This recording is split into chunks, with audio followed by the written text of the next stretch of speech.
Yeah, that was a great job description, but my older daughter gave a better one. When she was probably 5 or 6, she had a sleepover with a friend, and the mother was listening to them have breakfast the next morning. They were talking about what their dads did, and her friend's dad ran a car dealership, so it was a pretty easy description of what he does. He sells cars.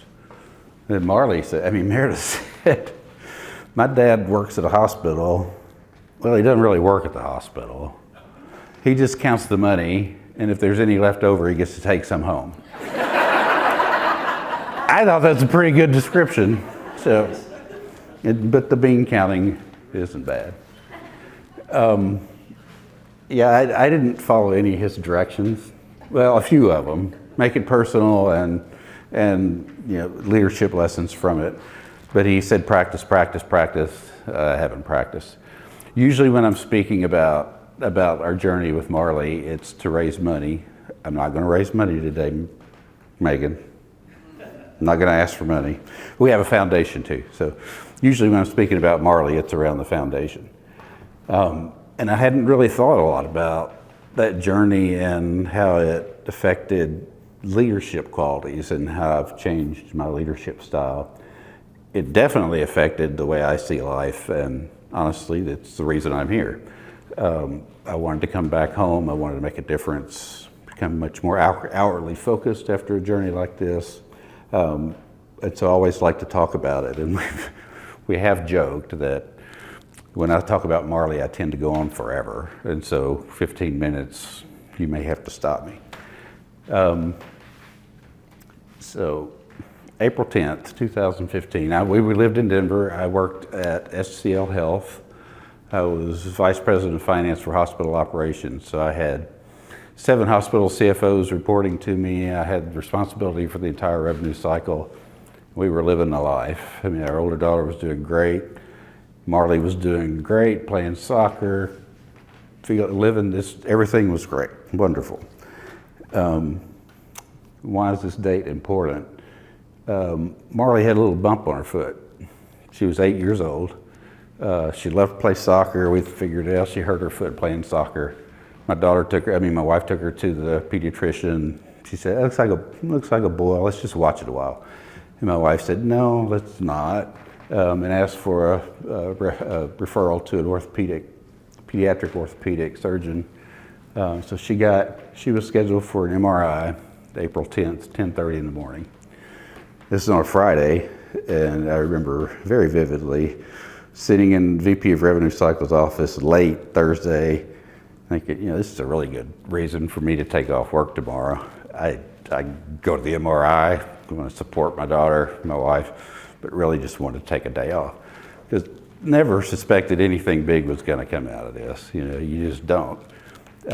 So we were there, 10:30, had the MRI, uneventful. Went to lunch right afterwards. We had just ordered, it was around noon, just ordered, and my wife's phone rang. And it was an pediatric orthopedic surgeon at Colorado Children's, and asked if we could be in his office at 2:30 that afternoon. Now, everybody in here who works in healthcare knows that's not how you normally get results from an MRI. So we get there at 2:30, and he shows us the MRI, and the tumor in her foot, the bump we saw was the tip of the iceberg. It actually had grown from the bottom of her foot, but it was painless. Had actually bent the metatarsals, was growing up to the top of her foot. 10 days later, this was her, actually the last pictures before she was diagnosed, probably 3 or 4 weeks before. 10 days after her MRI, she had her left foot amputated. And 2 weeks after that, she started almost a year of chemotherapy. She was diagnosed with alveolar rhabdomyosarcoma, which is extremely rare, 250 cases worldwide a year. It's literally 1 in a million. It's shocking. We thought we had a perfectly healthy kid, and now we have one with a serious disease, which we didn't expect. And so that was a rough weekend.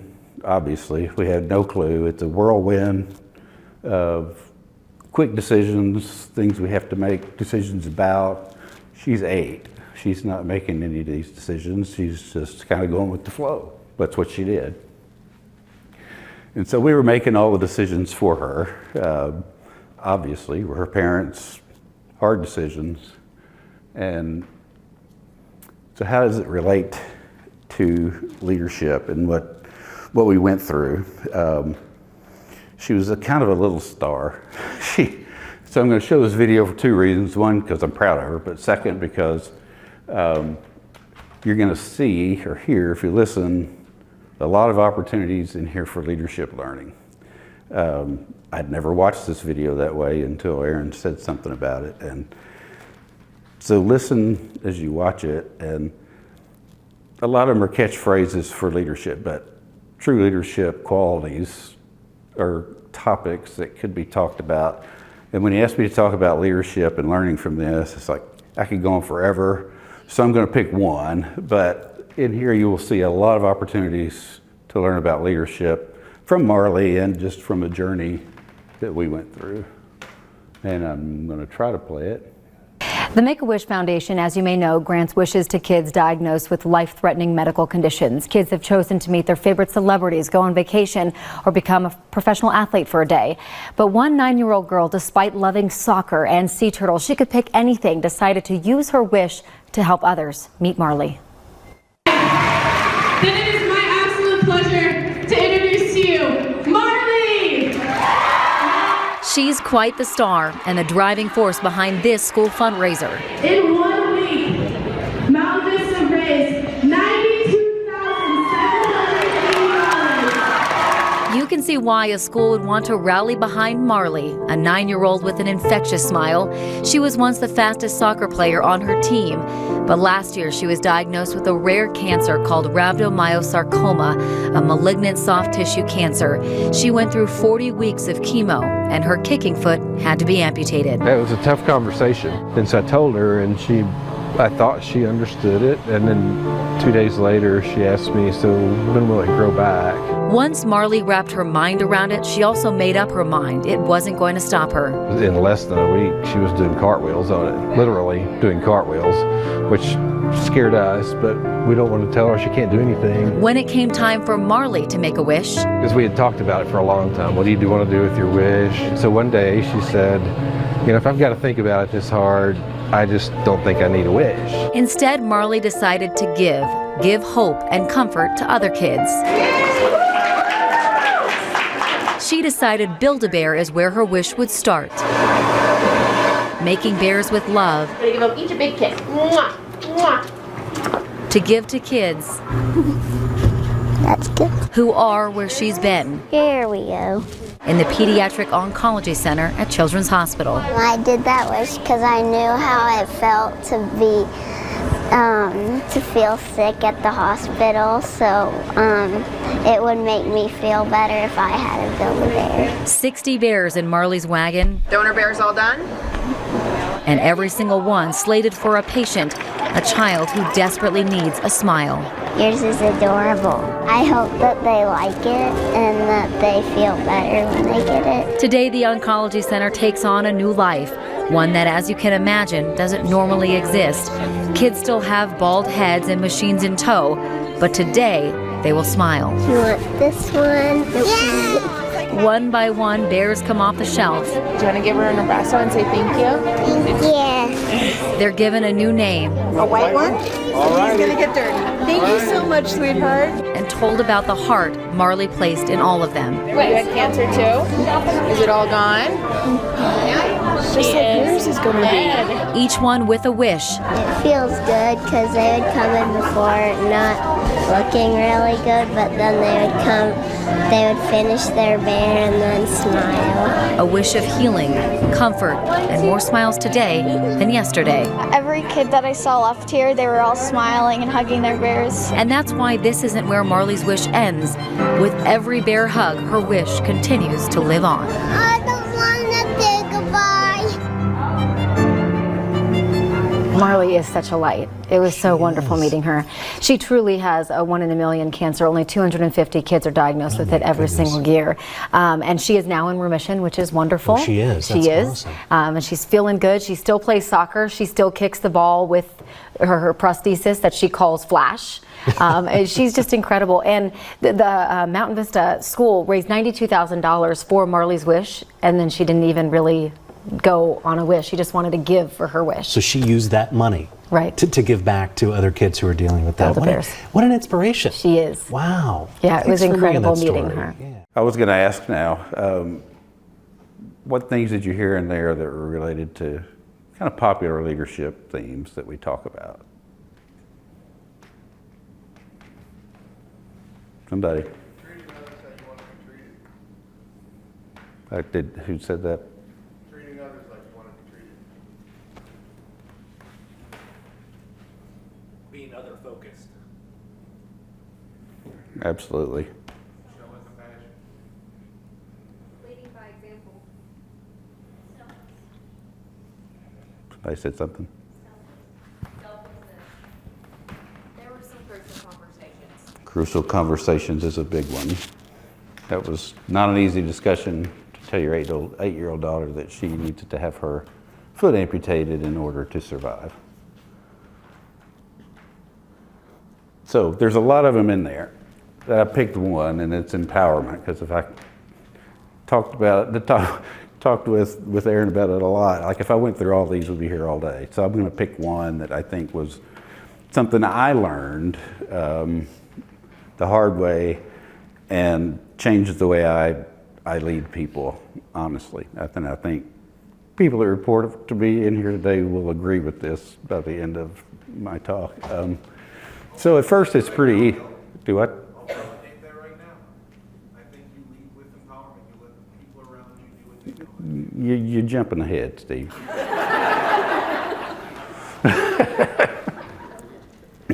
So at first it's fairly easy, you know. You let go, let them make decisions. The one on the right is right after she was in remission after her first year of treatment at Colorado Children's. She wanted a blue mohawk. Who cares? I mean, yeah, when you've been through that, you don't care. That's an easy one. Let her go do it. Where she has the green hair, green was her favorite color. That was after her first remission. Knew she was going to lose her hair. That's all that had grown back between her remission. So she asked if she could dye her hair green before it fell out again. Again, who cares? You can paint it whatever color you want. So early on, it's fairly easy. It got harder as we went. Another one, she had her foot amputated. She's very athletic, so she wanted to find a sport she could do with one foot. So archery, she became an archer. Y'all probably wonder why the CFO has a tattoo on his arm, but it is actually an arrow she drew later when she was on hospice. And this is actually a really neat drawing.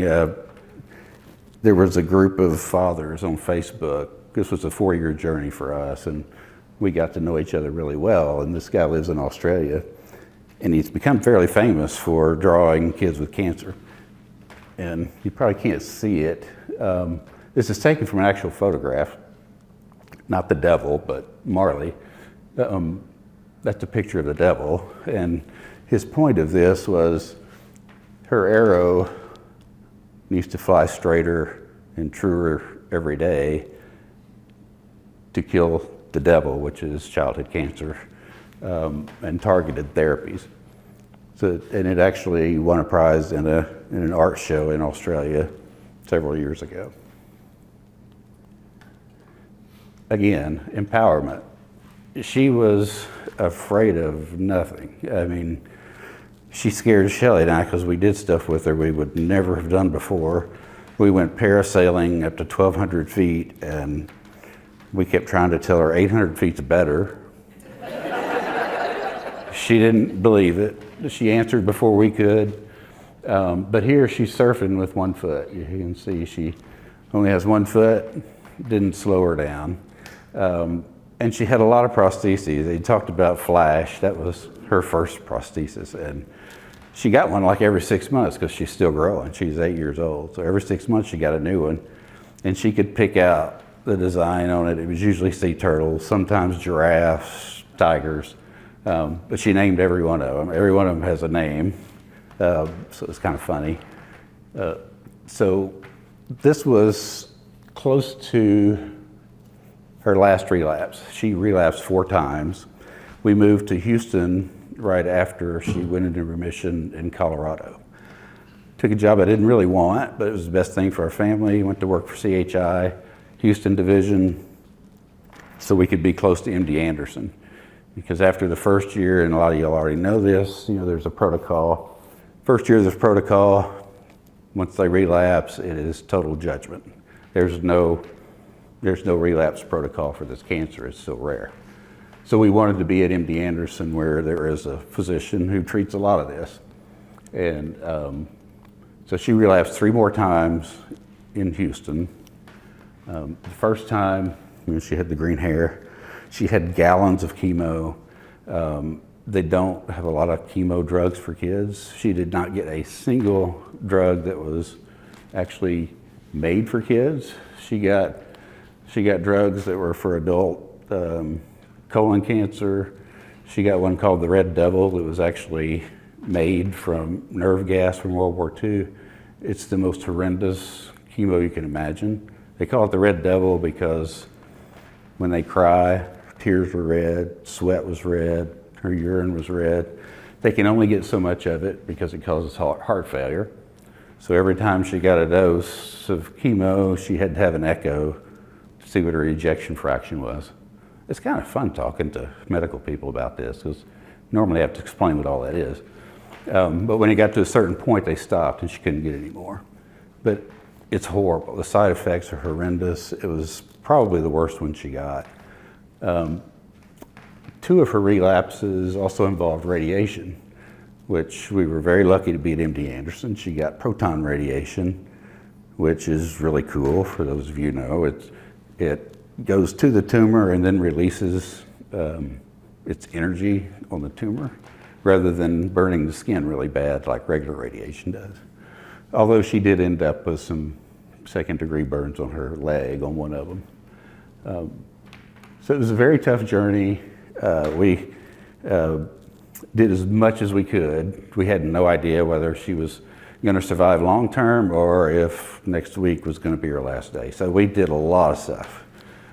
She loves sea turtles, so we spent a lot of time in Hawaii, a lot of time in New York because she loves Broadway. And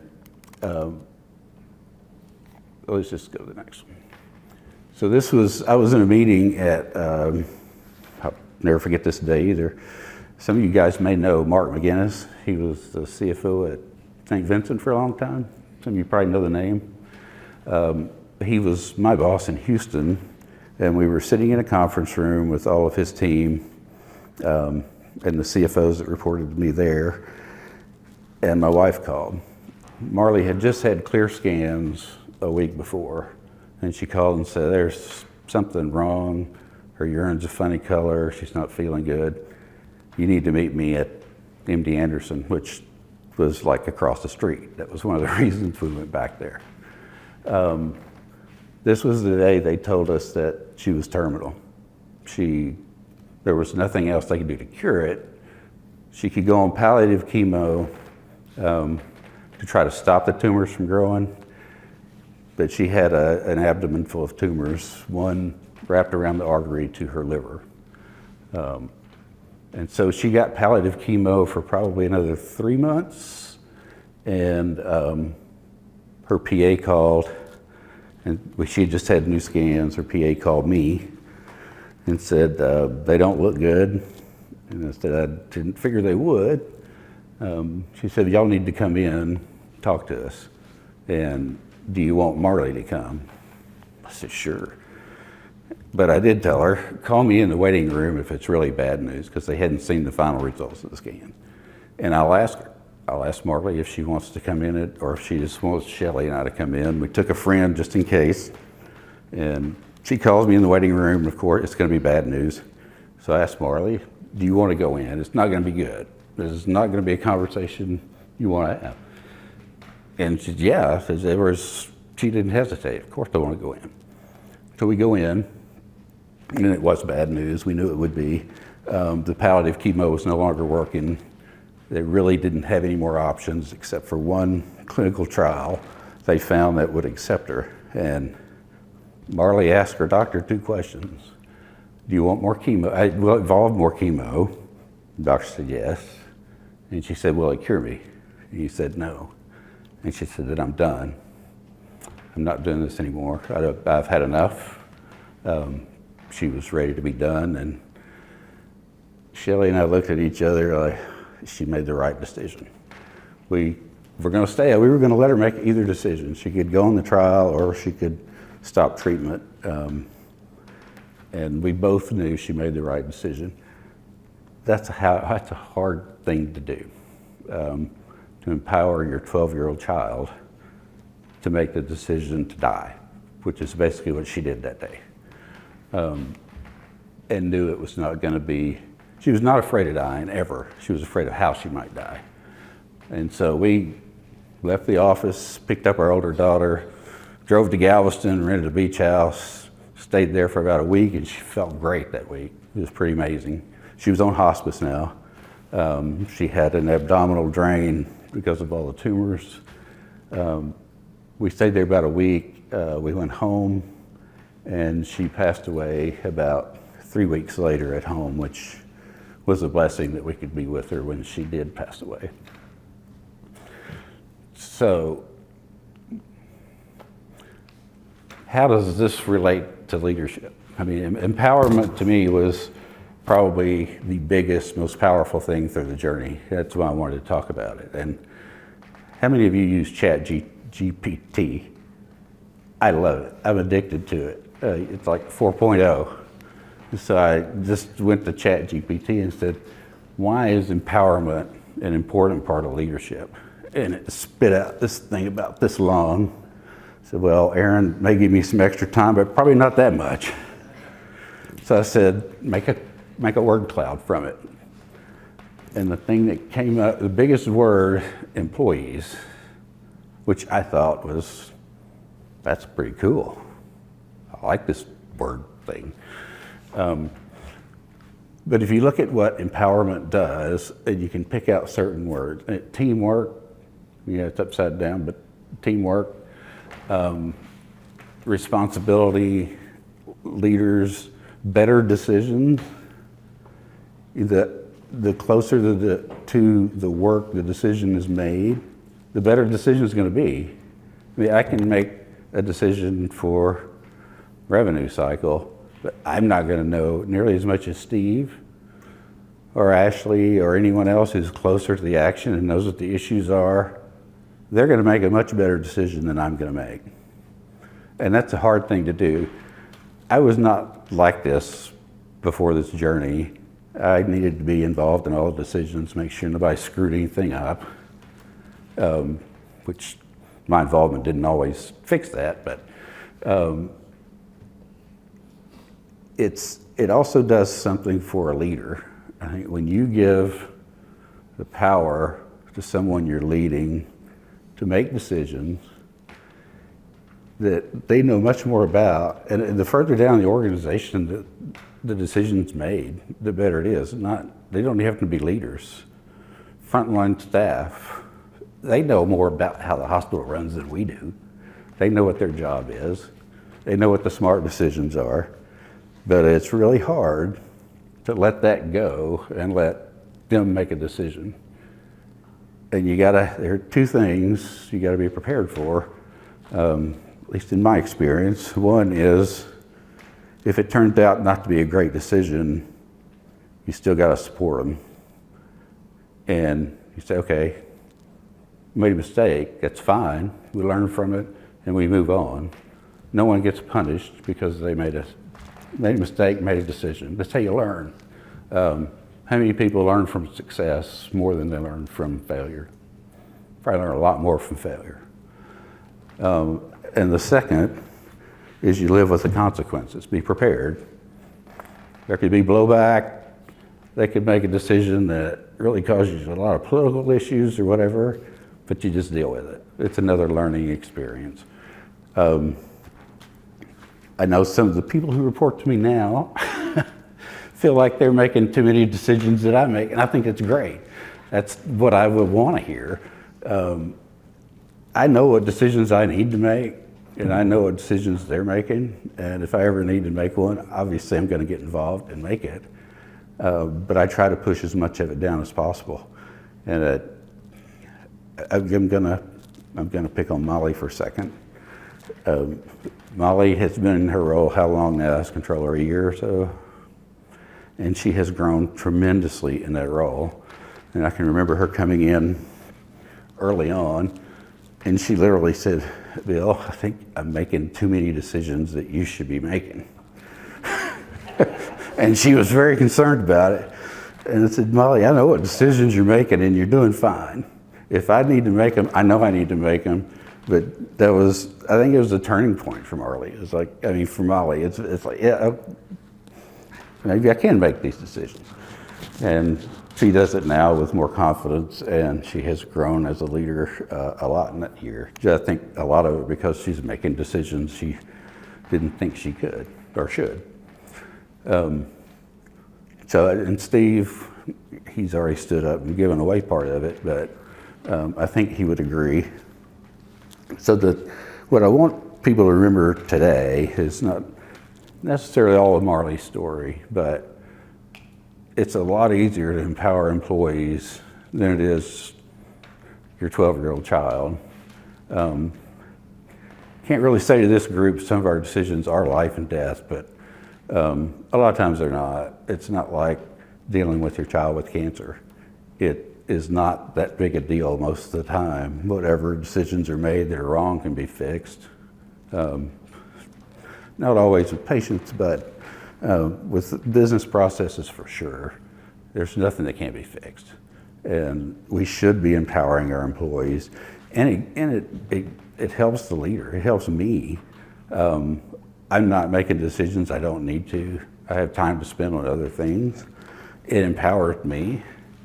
I trust every one of my leaders now that we've worked together this long to make the right decisions. Or if not, let me know and we fix it. Or if it's a big decision, they talk to me about it. And it, like I said, I was not this way before, but and I think I titled it, I changed it to last minute, leadership by letting go. And it's letting go of some of that control, and it's hard. But it became much easier for me after having to make really tough decisions. Now it's not as big a deal to let a leader make a decision that I know it's most likely not gonna change the world, for better or worse, that can't be fixed. So empowerment, I think, is probably the biggest opportunity we give or the people we lead, are the biggest opportunity we give them to learn. And if we are constantly telling them how to do their job, how they should do their job, they're never really going to learn it. Anybody can follow directions if they want to, but not everybody can use critical thinking and make a good decision. They have to be given that opportunity. Call out surgery for a second. I've spent more time in surgery at this hospital than I ever have at any place I've ever worked. And it's been great. But they had an issue with call, and they came up with a really innovative answer and a solution that really seems to be working well. And they were like, "Can we do this?" Well, yeah. If it doesn't work, we'll do something different. And Amanda was right there with me. Yeah, do it. And they've done it, and it's working great. I think some other departments are going to start doing that as well. So it does work. I mean, it creates innovation. We start thinking outside the box. We're not stuck in our minds, because I've been doing this for 30 plus years.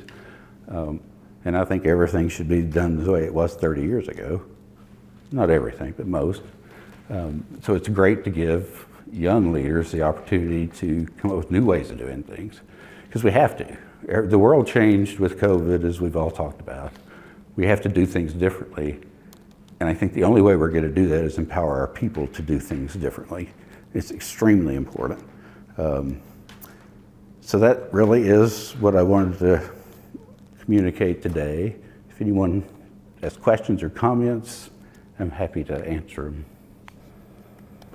Steve, now you want to stand up and ask a question? Well, it's no question, it was just affirmation that you are pretty easy. We respect that. Yeah, I wouldn't do it if I didn't respect you guys. I mean, even Dan, yeah. Dan probably makes more decisions than anybody.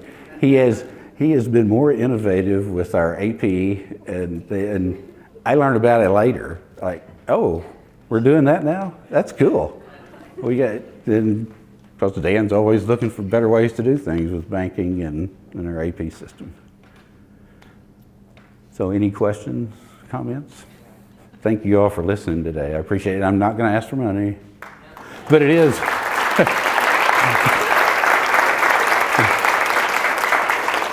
But it is marleysmile.org if anybody wants to go make a donation. Thanks, guys.